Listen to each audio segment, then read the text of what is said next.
provocation à crime et délit organisation de mouvement insurrectionnel alors que ci dikk kenn entendre ñu ci base yooyu donc loolu lay la pour teg nit ki loxo ba noppi li ci gën a bon li ci gën a grave mooy foowee liberté nit au point de di ko sosal lu mu deful maanaam ay chef d'inculpation fekk nit ki këram ni ko association de malfaiteurs organisation de mouvement insurrectionnel provocation à crimes et délits xam nga loolu dafa jéggi dayoo ba nga xam ni parce que ay délits la yoo xam ni da nga ciy am 10 à 20 ans de prison loolu foowee liberté doomu aadama la ci lu dul dëgg ci ay tuuma yoo xam ni ay sos kese la donc loolu je crois que mooy insécurité judiciaire bi ma dégg ci plateau bii Boubacar Seye bu Horizon Sans Frontières di ko jooy mais insécurité judiciaire boobu ñu ngi koy dund bu baax parce que su fekkee ni citoyens yi pour des raisons de prévention mën nañ la sax jël denc la quelque temps ba li ñuy ragal passé mais bu fekkee ni dañ lay inventer ay chef d'accusation yoo xam ni ay délit de yoo xam ne dañ ko criminaliser nga xam ne da nga ci courir 10 à 20 ans je crois que loolu c'est criminel de la part des autorités ñu bëgg a sànq ay doomu aadama ci ay base yoo xam ni amul fenn fu ñu ko sukkandi lu dul ci tiit wala ragal rek ni fi ay wala fitna dana am mais sant yàlla nag ba balaa dara di am ñu teg ma loxo aar ma fu yàq àggul ndax da nga jàpp ne bu fekkoon ne fekk na la ci biti mën nañu la tuumaal li nga xam ne moom moo am keroog koo xam ne amul dara ci yow mu sosal la tuuma loolu bu la fekkoon ci biti doo xam lu ñuy teg sa ndodd foofu laay sante yàlla ba ma fekkee en prison yàlla làq ma ba lépp dal. donc préparé wu leen woon dara. mais manifestation yi bokku leen ci ñi nga xam parce que c'est une conférence de presse bi quand même da ngeen wax ne vous allez faire face. on va faire face. et c'est un discours constant. on a appelé à la résistance tout comme Bougane l'a fait ici tout comme Sëñ Habib Sy Ibn Dabakh l'a fait ici. une résistance pacifique ñooñu loolu la ñu wax. waaw mais une résistance tout de même.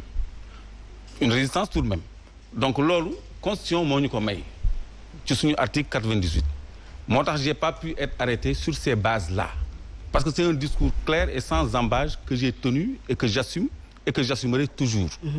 donc ñoom comme mënuñu loolu ñu ut seen benn lay pour tey ñu mais Guy lan lañ ko jàppee Guy kenn tudd ko. on l'a pris pourquoi est-ce qu'on peut m'expliquer pourquoi on a arrêté Guy pourquoi ñu inculpé ko association de malfaiteurs provocation à crime et délit organisation de mouvements insurrectionnels mais loolu on peut pas le lui coller léegi ñu tax ñun ñëpp coller ñu motif boobu c'est fallacieux te loolu c'est dangereux c'est attentatoire aux libertés individuelles loolu jaay doole la boo xam ni dafay radicaliser nit parce que da ngay seen yow fañ la jëmee woon parce que mënoon naa fa toog ba 2024 hein c'était ça le projet ñun ñëpp te loolu c'est une injustice boo xam ni dañ koy teg doomu aadama yi et c'est révoltant et c'est radicalisant donc mais sant yàlla ba trouble yi fekkuma ci biti mu ma fekk ci biir yàlla xaar ba dal dellu si mu génnee ma donc kenn mënul teg ci sama ndodd quoi que ce soit weex donc que je suis donc loolu daal vraiment mooy résumé li ñu ma jàppee woon nag li nekk ci biir nag xam naa bu ñu soree ci débat dinañ ci ñëw ci kanam. waaw parce que am na lu nekk ci biir am na politique bu nekk ci biir. alors loolu dinañ ci ñëw. waaw dinañ ci ñëw léegi ci kanam alors Mamadou monsieur Goumbala ay arrestation wala détention préventive la ñu ko mën a jàppee ci ñoo xamante ne dañu njortu ci ñoom teg leen loxo ci ay manifestations yu waroon a am ci réewu Sénégal et manifestations yi am na muy li am le 8 mars yow ban lecture nga ci am. ak détention bu mu mën a doon préventive ou flagrant délit man gënaluma Sénégal ndax Sénégal c'est un pays sous-développé amuñu dara lépp lu nu am c'est par des négociations avec les bailleurs de fonds ak ñi ci biti donc bu ñu fi nekk di def ay détention di indi histoire ci réew mi di fi indi instabilité ak lu mu gën a tuuti gënut ci Sénégal mais détention préventive ku ne xam na ne un État a le droit de se protéger par la détention préventive dafa am fu ne mais nag la tax ñu def ko man xawma ko kon boobu mënuma cee commenter waaye Clédor mii buñ ko defee détention préventive ña ko def xam nañ lu tax ñu def ko moom mii xam na lu tax ñu def ko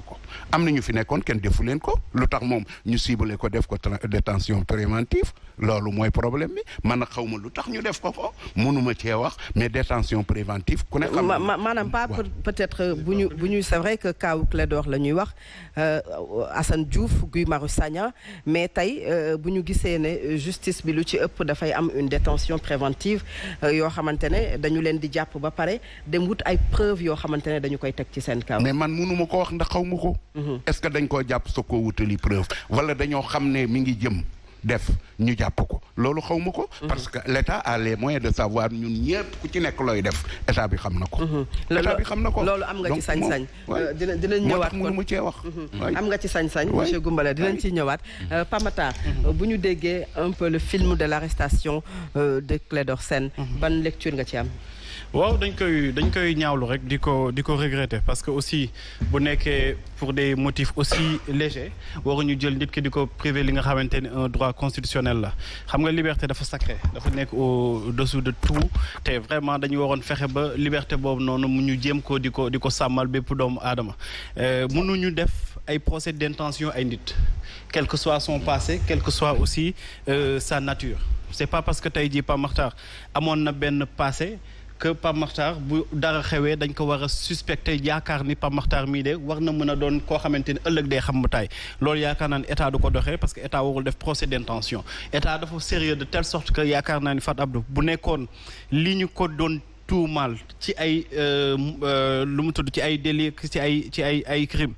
bu ñu si amoon benn firnde gaw ma tey jii mu toog fi mu toog. mii moom di Guy Marius Sagna di keneen ak keneen parce que kuñ dem ba lay naan ay appel à mouvement d'insurrectionnel donc kooku tey wala di la waxu ay association de malfaiteurs kooku gaw ma ñu joxaat ko li nga xamante ne mooy liberté provisoire donc je crois que ni war nañu mën a xool bu baax a baax lan nañuy def mais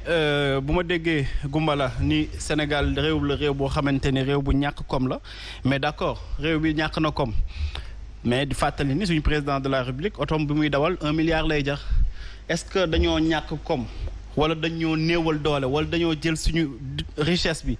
jël ko ñoom ñi nga xamante ni ñoom ñoo ngànk pouvoir bi di ko accaparer wu di fàttali ni aussi te loolu aussi Fadab ba mu ko mayee rek ma demander à ce que ñu ne ci plateau bi yëpp ñu ànd ak man ñu rendre hommage un homme vraiment méritant parce que tey Goumbala mi dafa mérité tey ñu rendre ko hommage jël sax benn terme boo xamante dama ko doon dégg ci politique ñu tuddee ko transhumant bëgg naa tey jii képp ku transhumé ti dootu ñu ko tuddee ti transhumant mais ñu tuddee ko Goumbala ndax Goumbala mooy koo xamante ni nekk na presque ci régime bu ne am na nekkoon na ak Léopold Sédar Senghor nekkee ak moom añ ak Abdoulaye Wade tey jii mi ngi reer ak ki nga xamante ne mooy Macky Sall. waaw mais mi ngi ci. damay bàyyi ko mu continuer. damay kii rek dama koy rendre hommage c'est mais il faut me donner la parole. bien sûr dans ma bouche c'est des compliments. bàyyi ko dans ma bouche monsieur Goumbala c'est des compliments. donc dama jàpp ni que war nañ la mën a rendre hommage ba le terme sax.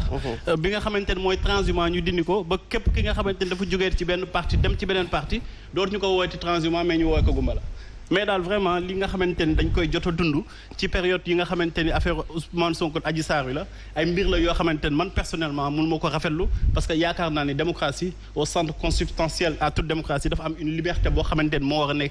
war a nekk lu majeur te bu ñu demee ba jël liberté boobu di principe universel di ko fowee di ko salfaañee dafay doon loo xamante ni lu doy waar. lu doy waar alors ñi ngi ñëw ci yow monsieur Goumbala juste rek Oumar Faye dégg nga peut-être le récit bi nga xam ne Clédor Sène def na ko.